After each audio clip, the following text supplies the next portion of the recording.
Alam niyo ba kung saan ito ang mga nag-uusap-usap na yan at saan itong kalsada na ito? Nitong mga nakaraang linggo ay inabot ng mahaba o malalim na tubig ang lugar na ito. Kaya naman ang ating mga leader, mga pinuno ay binisita nila kung ano ang magiging solusyon sa baha na yan dito sa Malabang area. Pagka malakas ang ulan ay hindi na madaanan.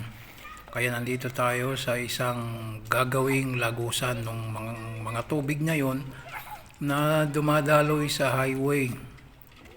So yan sila nag-uusap-usap ang municipal engineer at ang deputy team leader ng consultant na magsasagawa ng project dito sa Malabang, ang viaduct, para maibsan ang problema sa baha. Pagka nagbaha kasi ay unang biktima ay itong mga nagsasaya na itong mga batang ito na ispatan ng kamera natin at ang kanilang mga kamag-anak o mga magulang. Tuwing malakas ang ulan ay inaabot yung bahay nila. Kaya sa lugar na ito, dito ang proposal na magiging labasan ng tubig ngayon mula sa highway at maliban doon magkakaroon ng kanal papunta rito, ay magkakaroon ng viaduct. Ibig sabihin kahit malakas ang ulan ay pwede nang bumiyahe at dumaan sa lugar na ito sa Malabang, Lanao del Sur. So maibsan ang pangamba natin na bumiyahe na papunta kung saan natin gustong pumunta, lalo na papuntang Zamboanga, Pagadian o Marawi o Cagayan na gusto nyong dumaan dito sa Lanao, ay pwede nang dumaan kahit tag-ulan pag na-implement ang proyekto na ito, ang viaduct.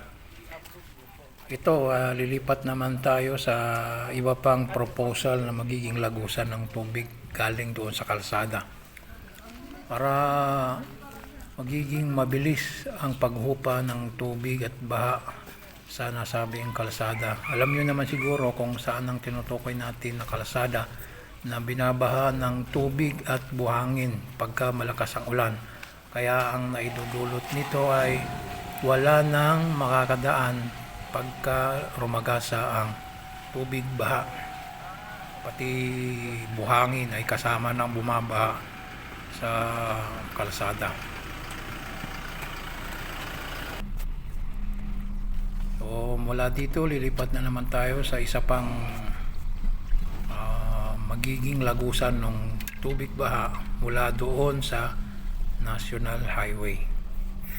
Kasi pagka tag-ulan, nagiging malaking suliranin at problema ng mga motorista, lalo na ang mga residente dito sa Lanao area, dahil bumabaha sa kanilang mga kabahayan. Ang kalsada ay binabaha ng maliban sa tubig ay mayroon pang kasamang buhangin, kaya hindi talaga makadaan. Ang mga residente ay kung pumilit silang dumaan ay maglakad. Nandito na naman tayo sa kabilang proposal na magiging lagusan ng tubig.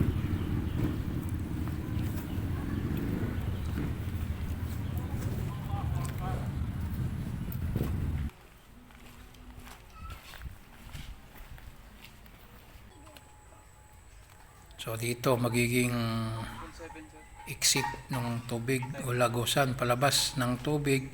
Ito ay sa dulo nitong mga damuhan na ito ay dagat na yan. So dyan mapunta yung tubig. Mabuti pa yung mga kabataan, tingnan nyo, kahit anong problema sa buhay, sila ay walang ginawa kundi maglaro, di ba? Pero hindi nila alam ang panganib na dulot ng sinasabi nating baha pag malakas ang ulan. Kaya ganun ang gagawin ng ating gobyerno, gagawa ng solusyon yung baha. So ito yung proposal na magiging exit ng tubig galing doon sa highway. Ayan, sa dulo niyan ay dagat na yan.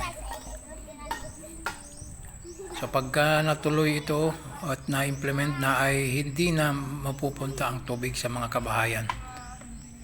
Itong mga kabataan na ito ay hindi lamang sila dito maglalaro. O, di ba? O, kasi hindi na rin mangangamba ang kanilang mga magulang na tangayin ng baha pagka malakas ang ulan.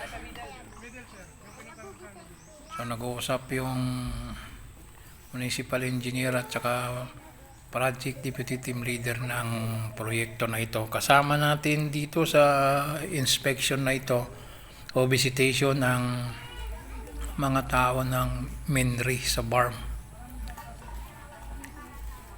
Para sila din mismo ay makita nila kung ano ang sitwasyon dito sa Malabang, Lanao del Sur at saka sa magiging proyekto dito ang paggawa ng viaduct.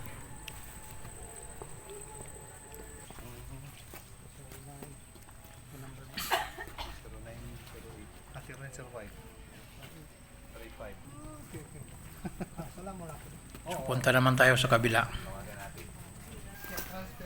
Apat ito yung una ay hindi na natin kinuhanan ng video. Itong tatlo na lang ang kinuhanan natin. So lilipat tayo doon sa isa pang magiging outlet ng tubig.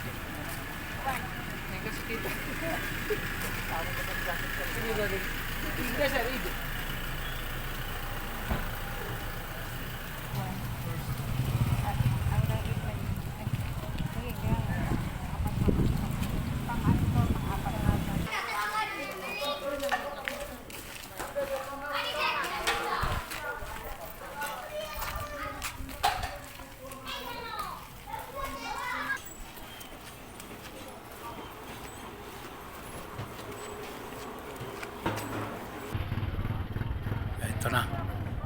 Yung sa likod noon ay ang proposal na isa pang exit ng tubig. Pagkatapos noon ay siyempre pagod na ang mga tao ng pagsasagawa ng inspeksyon. Ito naman ang inspeksyon natin kung anong meron sa loob. Tingnan natin. O yun, maganda pala dito ah. Kaya dahil maganda, reregaluhan natin ang ating mga sarili.